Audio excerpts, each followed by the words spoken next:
Bantuan dari Menteri Pertahanan Prabowo Subianto diserahkan secara simbolis di Korambil Mamajang, Kota Makassar.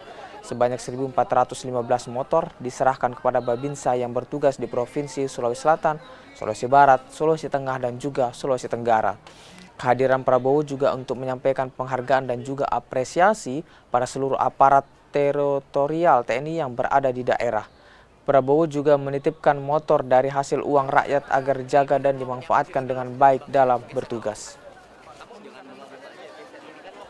Pertahanan yang kuat untuk menjaga kekayaan kita, untuk menjaga sehingga kekayaan kita bisa kita olah sendiri dan kita bisa pergunakan untuk kemakmuran seluruh rakyat Indonesia.